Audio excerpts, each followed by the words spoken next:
O amanhecer só vem depois da noite toda ter passado. Você planta uma semente, no dia seguinte ela não é uma planta, ela continua sendo uma semente, começando o seu processo de germinação, mas continua sendo uma semente. Então eu tenho que entender e no caminho certo dar tempo para que isso ocorra. Muitas vezes a pessoa desiste antes da coisa acontecer. Por isso que a paciência e a persistência, Roma não foi construída em um dia, é fundamental. Eu queria conversar com você agora sobre metas. Então, primeiro nós vamos aprender a transformar um sonho numa meta e depois nós vamos aprender a transformar uma meta em realidade. Como é que eu transformo um sonho numa meta? Eu transformo um sonho numa meta colocando uma data. Tudo aquilo que você colocou na categoria de algum dia não vai acontecer. Sabe aquele livro literário que você tem na prateleira da sua casa? Você disse que algum dia você vai lê-lo? Tem 4 anos que você comprou, ele está lá. Porque não existe algum dia no calendário, certo? Te obedece. Você diz assim, tá bom, o dia que algum dia chegar, a gente vai fazer isso. Mas não tem algum dia no calendário, nunca vai acontecer. Então, no momento que eu coloco uma data, faz toda a diferença. Você tem que aprender a pôr data nos seus sonhos. No momento que você coloca a data no sonho, ele deixa de ser sonho e passa a ser meta. E o universo começa a conspirar a seu favor. Mas aí você transformou o sonho na meta, mas você precisa transformar a meta em realidade. É outra história. Você não pode parar só na meta. Primeiro eu quero dizer para você que a importância da meta não é necessariamente atingi-la, mas colocar você em movimento. Porque quem sabe alguma coisa mais importante vai ocorrer nesse caminho. Você quer ver? Vou te provar. Pense nas 3 coisas mais importantes que ocorreram na sua vida até hoje. Desde que você se entende por gente, até hoje. O que aconteceu de mais importante? 3 eventos. Seu casamento, o nascimento do seu filho, sei lá, o que você achar. Sua promoção, você passar no vestibular, você se formar. Tem muita coisa importante na sua vida. Mas você vai perceber, pelo menos 2 dos 3 não foram planejados. Você não levantou um dia e disse assim, hoje eu vou conhecer uma pessoa por quem eu vou me apaixonar, por quem eu vou me casar. Não foi assim, foi? Você foi em algum lugar, se apaixonou, se casou. E esse trabalho que você tem aí? Você é empregado de uma empresa, você levantou um dia e disse, hoje eu vou me empregar nessa empresa. Não, você viu um anúncio, alguém te convidou, você foi fazer uma entrevista, levou o currículo, foi aprovado, você está contratado. Olha que interessante. Eu tenho que ter metas para me colocar em movimento, mas eu tenho que estar com a mente preparada para coisas melhores. Pode ser que outras oportunidades, mais importantes que aquela que você está focando, vão surgir na sua vida. Você tem que ter essa flexibilidade. E essa meta, ela não pode ser uma coisa só. Tem que haver diversificação. Não ponha todos os seus ovos numa mesma cesta. Alguém vem, carrega a cesta, você fica sem ovos. Então você tem como profissão mãe, que é a profissão mais nobre que tem no planeta Terra. Ser mãe. E você se dedica integralmente a ser mãe. Olha qual o risco que você está correndo de ser só mãe. Um dia seus filhos vão crescer, a gente cria filho para o mundo. Eles não ficam com a gente, eles vão cuidar da vida deles. Aí o que você vai falar? Ah, mas agora eu me sinto vazia. É a síndrome do empty nest, a síndrome vazio. É a mãe que dedicou a vida inteira só aos filhos, os filhos cresceram, foram cuidar da vida deles e a mãe se sente sozinha. Então por isso você tem que ter uma diversidade. Você tem que ter uma meta financeira, você tem que ter uma meta profissional, você tem que ter uma meta social, você tem que ter uma meta familiar, você tem que ter uma meta de saúde. O que adianta eu ganhar muito e me infartar aos 40 anos? Não vale a pena. Eu não vou levar nada para o túmulo, paixão não tem gaveta, mortalha não tem bolso. O que adianta eu ganhar esse dinheiro todo e ir embora e não aproveitar? Então eu tenho que ter metas de lazer, eu tenho que diversificar minhas metas. Isso é muito importante você colocar isso. E essa meta tem que ser relembrada. Ela não é só no dia 31 de dezembro que você pensa nela e está tudo resolvido. Não, você tem que relembrá-la todo dia. Os orientais pegam um boneco chamado Daruma, não sei se você conhece, pintam o olho do boneco, pinta o olho direito do boneco. E aí fica faltando pintar o olho esquerdo. E coloca aquele em cima da mesa. Aquele boneco representa uma meta, comprar uma casa nova. Toda vez que ele olha para aquele boneco, mesmo que seja com a visão periférica, sem estar concentrado, aquilo é um lembrete, ó, você falou que vai comprar uma casa nova. E aí, quando ele compra a casa nova, ele vai lá e pinta o outro olho do boneco. Se eu entrar numa casa de um oriental, você vai ver que existem vários darumas na sala, muitos com os 2 olhos pintados e alguns com o olho só pintado. Porque a meta, ela tem que ser relembrada. Ela tem que ser sua. Por que você vai estudar medicina? porque o papai gosta. Não fala para o seu pai fazer o vestibular. Tem que fazer uma coisa sua. Já é difícil nadar contra a correnteza. Imagine com a pedra no pescoço. Se você está fazendo algo porque a sua vovó, ou seu papai, ou a sua mamãe quer, isso aí não funciona. A meta tem que ser sua, só sua. Você tem que satisfazer você. Você veio aqui para viver a sua vida. Você, teus pais, são pessoas diferentes, vidas separadas. Você e seus filhos são pessoas diferentes, com vidas separadas. Um dia eles vão embora. E você também tem que deixar os seus pais, tem que deixar eles cuidar da vida deles. Você tem que apoiar, não é ajudar. Ajudar é fazer por eles. Cada um está aqui para viver a sua própria vida. Você tem que tomar muito cuidado na qualidade de metas que você tem. Quais são as metas que você quer colocar lá? Eu queria discutir com você agora uma coisa chamada atitude. A sua atitude determina a sua altitude. A atitude que você tem na vida faz uma diferença enorme no resultado final. E essa atitude depende do paradigma que você vive. Você imagina um peixe que nunca saiu da água. Ele não sabe que ele vive na água. Porque para ele saber que ele vive na água, ele tem que experimentar o que não é água, para saber que ele vive na água. Então, se você vive num paradigma e você nunca saiu dele, você não sabe que você vive num paradigma. Você pode estar limitado. Quando o paradigma era que a Terra era plana, era impossível você fazer uma viagem de volta ao mundo numa Terra plana. Quando o conceito mudou da Terra ser plana para a Terra ser redonda, agora você é capaz de fazer uma viagem de volta ao mundo numa Terra redonda. A mudança de paradigma multiplica as possibilidades. O que é impossível para você hoje é impossível no paradigma que você está operando. Porque no momento que você muda o paradigma, isso que é impossível torna-se possível. Fazer uma viagem de volta ao mundo na Terra plana era impossível. No momento que a Terra ficou redonda, tornou-se possível. Olha que interessante. O que é impossível hoje na sua vida é impossível baseando-se no paradigma que você vive. E você tem que parar de se preocupar com o outro pensa a seu respeito. O que o outro pensa a seu respeito não é seu problema. É problema do outro. Pode pensar o que quiser. Como você também pode pensar o que quiser.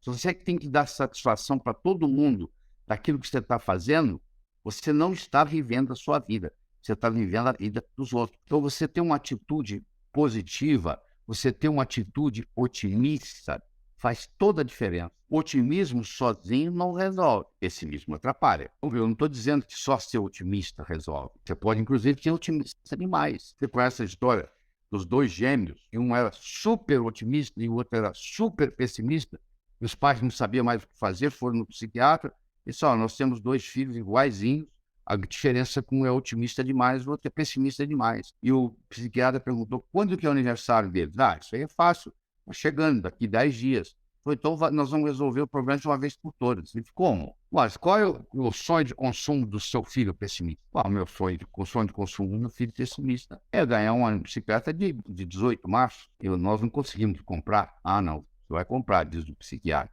Você vai no banco, pegar um dinheiro emprestado, o impacto vai ser tão grande que essa criança vai mudar tudo. Mas eu pouco otimista, o que eu dou? Aí é muito mais fácil.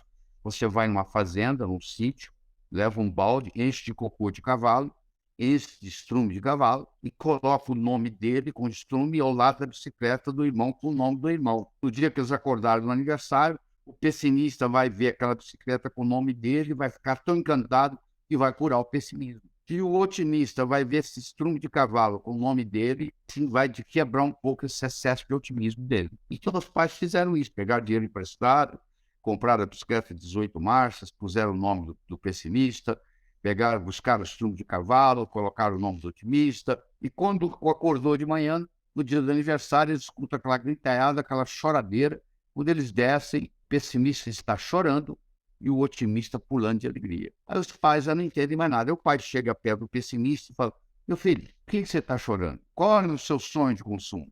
Pai, eu ganhar uma bicicleta. Mas por que você está chorando? Porque eu estou pensando aqui que eu vou montar nela, que eu vou cair, que eu vou machucar, que eu vou para o hospital. Ele olha para o outro lado, o outro filho está pulando de alegria. Aí ele diz, meu filho, o que foi que você ganhou, meu filho? Ganhou um cavalo, pai. Cavalo, filho? Onde é que está o cavalo? Não sei não, passou por aqui. Não é esse otimismo que eu estou falando. Isso é o otimismo doentio. Eu estou falando quando você entra numa coisa para fazer, para você o pensamento seguinte que vai dar certo. que se você entrar em campo já pensando que você vai perder, você não vai ganhar jogo nenhum. O time que entra em campo achando que vai perder não devia nem jogar, não devia nem entrar em campo. Então, quando você começa um projeto, você tem que colocar toda a energia nesse projeto como se fosse dar certo, porque aí a chance de estar certo é muito grande. E eu quero passar para você com uma mensagem que os nossos problemas são os nossos melhores amigos. Você não sabe o que é. Um problema pode revolucionar a sua vida. Você perdeu o seu emprego, pode fazer você gerar empresário. Sabia? O próximo é o trabalho, dedicação ao trabalho. Então eu tenho a autoestima, eu tenho a comunicação, eu tenho a atitude, eu tenho a ambição, eu tenho as metas, eu tenho ao trabalho e eu tenho a ambição. Então o trabalho é o seguinte, o trabalho, você passa 50% da sua vida acordado trabalhando. Se o dia tem 24 horas, você passa 8 horas dormindo, você passa 8 horas trabalhando, então o dia tem 24, você dormiu 8, sobraram 16. Você tem 16 horas para viver. 8 horas você passa trabalhando, você passa a metade da sua vida acordado trabalhando. Se você não se autorrealiza no seu trabalho, você está jogando fora a sua vida, pelo menos 50% da vida, porque os que o tempo está dormindo não conta. Você tem que fazer algo que lhe traga autorrealização. Aliás, as pessoas que trabalham, o que elas querem? Elas querem, na ordem que eu vou te falar, elas querem autorrealização, elas querem se autorrealizar, elas querem um bom pagamento e elas querem oportunidade de crescimento. Pode ver que se você for numa empresa que te paga mal, você também não vai ficar lá. Mas que paga bem, mas você não te deixa você se autorrealizar, você se cansa.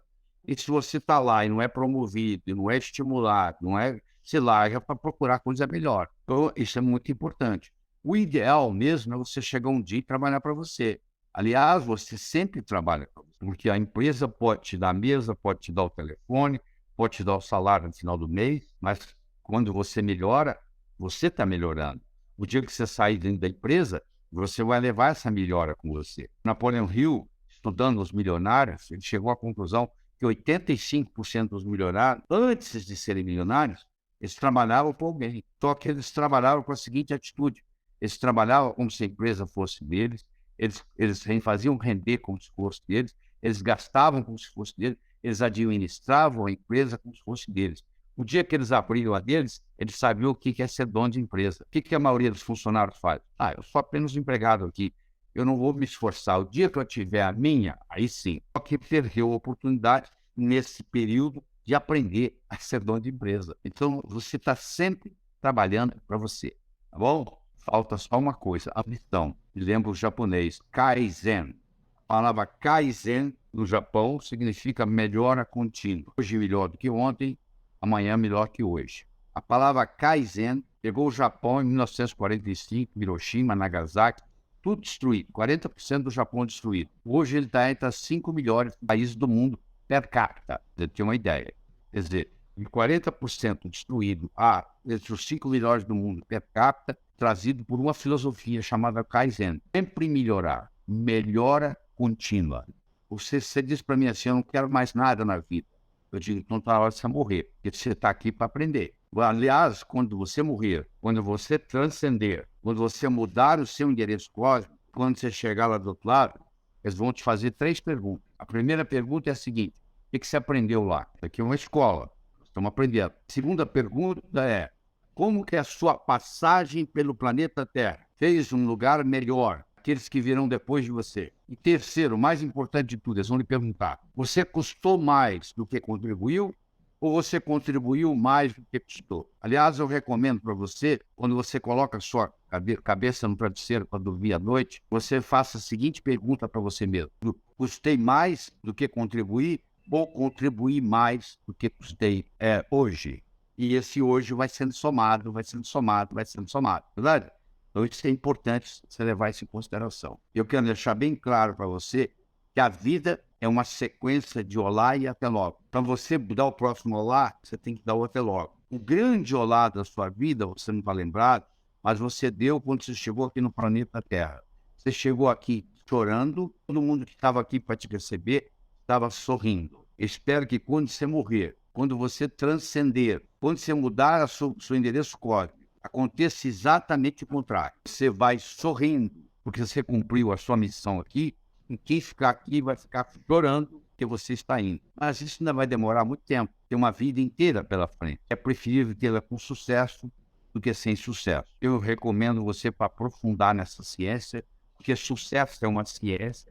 Do mesmo modo que você aprende física, química, biologia, matemática, você pode aprender a ser bem-sucedido, e você tem que aprender a trabalhar com esses 6 ingredientes: a autoestima, a comunicação, metas, trabalho, atitude e, como eu disse, o que distingue o profissional do amador é paciência e persistência. O amanhecer só vem depois da noite toda ter passado.